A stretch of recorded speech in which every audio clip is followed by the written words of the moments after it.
Good evening and salutations, my GH fans. This episode just felt very off. It felt very off. It felt like if the episode just could have been called filler, for the most part, that's what it would have been. And I want to start off with this very odd scene that, I'm going to be honest, it was so odd, it almost seemed like it wasn't planned. It almost seemed like they had an entirely different idea, and for whatever odd reasons, things did not work out with Willow and whoever was supposed to be in the scene. And instead, we got Nurse Nosy. I know her name is Nurse something. I honestly tell you if I didn't even really bother to write the name down because for the most part, what was this even about? When you start to think about it, because you look at this as a whole, and you get to a point they start talking about Nina. Well, first of all, she starts talking about herself and that she's a mother, and I'm just like, oh, that's great. Why do I care? Why do I care? And then she's, talking about, oh, this woman's been outside and she's asking all these questions. And I'm just like, dude, normal nurses usually go through all this because I feel like that's kind of a lot and it seems very personal. And it gets to a point when they're talking about Harmony and just how trash Harmony was. Um, and how much Willow misses her and stuff like that. Then it gets to a point of Nina. And she's like, Nina's just too much, this, that, and the third. And, the nurse is like, well, she can't be all that bad. And I'm just like, well, you don't know her. So, like, it's like, why are you sitting there advocating for somebody you don't know? Like, it already seems like if I didn't know this woman and we're talking about Nina, you can already get the impression that she don't really like her. She don't want nothing to do with her. She knows no parts of her. Why am I a total stranger who doesn't even know her? Sitting there saying, well, she doesn't seem like she's that bad. And, you know, then it gets to a point where it's like, yes, this nurse, I look at it two ways. There's a point where this nurse makes a valid point, right? Where Willow's like, oh, she's made too much mistakes. I can't give her another chance. And the nurse is like, but you gave Harmony chances. Or didn't you give Harmony a chance or whatever? Like, didn't you love her and you gave her another chance and stuff? And for a minute, Willow was kind of stunned. She was like, you have a point. And I'm like, yes, finally, there's something getting through to Willow. Because I'm like, boo, she pretty much kind of raised you in a cult and gave you the Shiloh to do God knows what. But you're sitting there telling me that Nina is that bad compared to somebody who wants to raise you in a cult and all that other stuff? Like, come on. Listen, I don't even like Nina, but we're not going to sit there and try to act like Harmony is the better choice because she's not. Um, and if you can give Harmony another chance, then you can give Willow another chance. But then I also sit there and I look at this, and I'm just like, why does it matter to you? You come up with you have this really great response, but it's also like it's none of your business. Like none of this is your business. So this whole scene just seems so out of pocket, out of place, and maybe it's just me, but I feel like this wasn't a scene that was supposed to happen. It's really just it felt very out of place. Then we go to a scene of Maxie and Lucy. Another scene that just went nowhere. Like it was like what was the scene even about? Maxie finding a house? Ooh, are we gonna sit there and go car shopping with her next? No, then why do I care? And then Lucy, which I'm gonna be honest, Lucy sometimes I feel like no one should be taking advice from this woman, right? They come across this house. She's like, she's kind of worried. She's like, it's a perfect house, but I don't know if I'd be able to afford it, you know? And, she's thinking practical. Like, what about next year? What about next year after that? Maybe I should sit there and buy a house that's practical. And Lucy's like, hey, no, live for today. And I'm like, okay, cool. I'm sorry, Lucy. How many kids are you raising right now? Because Maxie's on three. So I mean, while the whole lift for today may sound all, adventurous and everything like that for you, my girl over here is thinking more practical. So, anyway, apparently she decided to listen to Lucy and buy a house because apparently we needed to know that. I don't think anyone cared, but if you did, just please tell me why. Now, Tracy wants Brooklyn to get more information on something called the Deceptor. This is something that Lucy and Maxie were celebrating. That was it. Make sure she got no distractions and then walks off. In the last 5 minutes of the episode, Chase came back. I was like, were you really needing this episode? I mean, it's like he just came back and, like literally the last 5 or 4 minutes, the dude just shows back up and say, "Oh, you're still here. That's okay. That's cool, I guess." Um, no, okay. Scene with Portia and Esme, right? The only reason why I feel like she was somewhat this nice to her or this reasonable to her or normal to her is because she wants to use Esme to get Spencer away from Trina, right? Because let's stop and think about it. Okay, yeah, you're a doctor, do no harm, yada yada yada. I'm gonna be honest, I find it very interesting that she could be that calm, cool, and collective against somebody who is going to send your daughter to jail for a crime that she didn't commit, on top of poisoning her and everything else. Okay, I find it very interesting that she was able to keep that level of like she didn't want to strangle her kind of energy going, right? And so she pretty much tells Esme that, hey, listen, maybe you're better off somewhere else. I mean, it's not like you don't have money. It's not like, well, it's not like the Castellans aren't going to sit there and take care of you. So, because the minute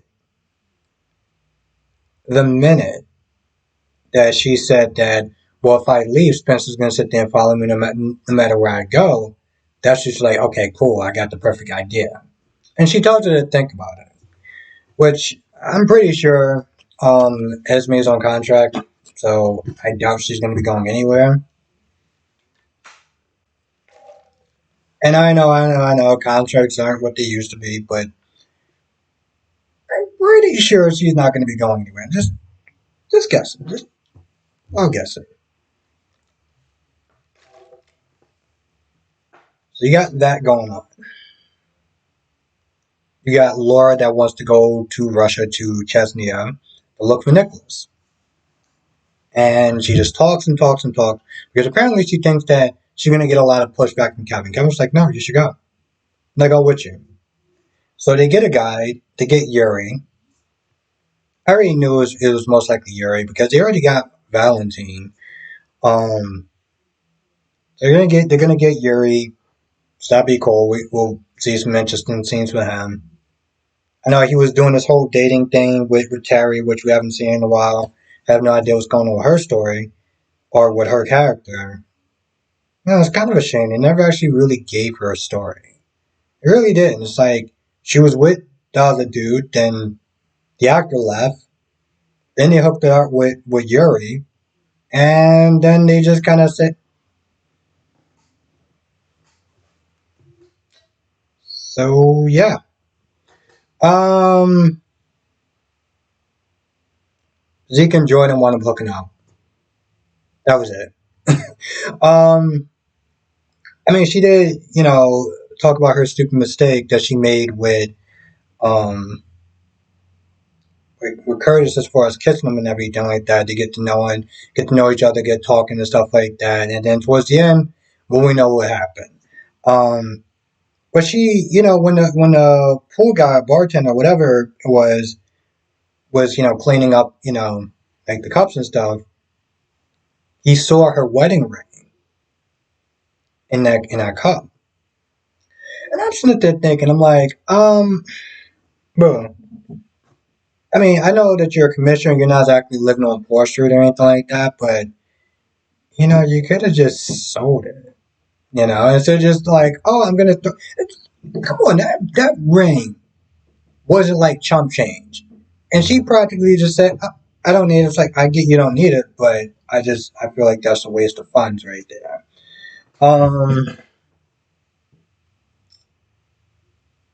Curtis, Curtis is sitting there thinking that Carly's going to turn him in to the SEC because of, well, I don't even remember why, but I mean, he knew that she was going to flip on Sunny.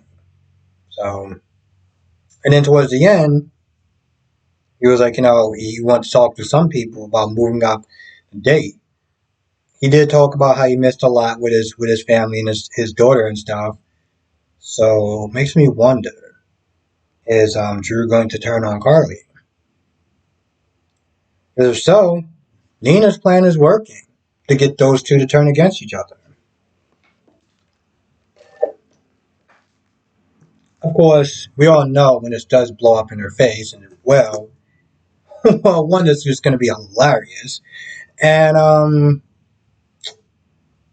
yeah, that was kind of weird because Martin in the preview was just talking to Nina like, hey, they're really kind of pressuring me to, give up the anonymous source. And like, but the whole point of anonymous is that they don't have to actually sit there and really like testify or anything like that, right? I mean, that's what I'm assuming. It's kind of like a tip line. If somebody sit there and say, "Hey, I saw this person do this, but I want to remain anonymous or whatever," unless it's some sort of reward, then why would like they be pressuring him to do anything? I'm not really following that, but I mean, we all know about soap operas and the laws and the rules. I mean, I'm always going to go back to HIPAA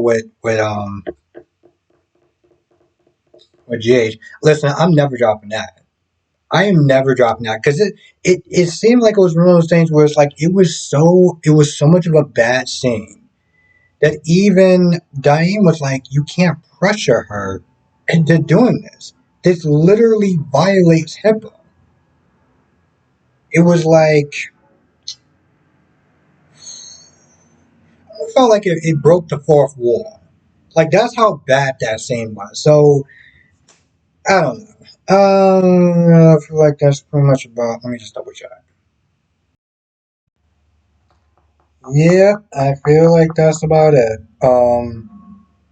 Like I said, this whole episode just seemed so out of pocket. It seemed like there was a better episode that was supposed to happen, but things just really didn't work out because I can't imagine one person that they're looking at that scene with Lucy and Maxie celebrating and buying houses and being just somewhat irresponsible as something that was planned.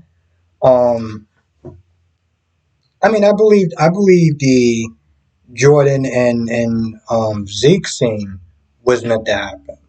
We already know that like when the dude was coming back, people already wanted him to be with her, so that was already planned. But I just feel like there was so much more that was supposed to happen in this episode.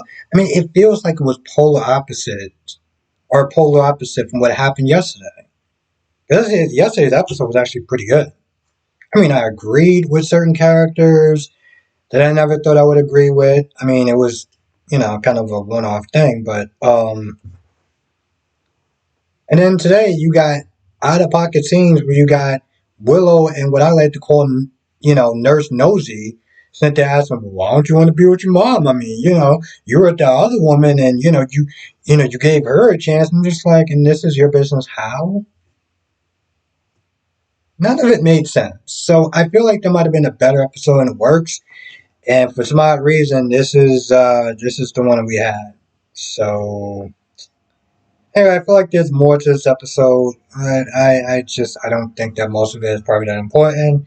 I don't think this episode is really that important, unless you want to sit there and have it in the background for music or just I don't know, sound or something. And it wasn't. Here's the thing: it wasn't like it was a bad episode. I think that's the part that also bothered me. You know, this wasn't even a bad episode. This was just a very boring and filler episode. Like I always sit there and say the worst episode that I've ever saw at General Hospital was that pre Nurses Board episode, and that episode was That was a special case of horribleness, from start to finish. This one was just anyway. With that being said, I'm gonna go. If you miss anything, you know what to do. Come to the live stream tonight, 8 p.m. Eastern, 5 p.m. Pacific. We're gonna be sitting there talking about all of it. GH, BNB, YNR, and Days. Specifically today, because I'm pretty sure I'm not gonna have enough time to watch. Well, to do any of the other reviews, but I'll be sitting there watching more. So, and also just come to a live anyway because even if I don't talk about a particular soap, I'm watching it. So, anyway, with that being said, I'm going to go. Thank you for watching. Stay safe, and I will see you in the next video.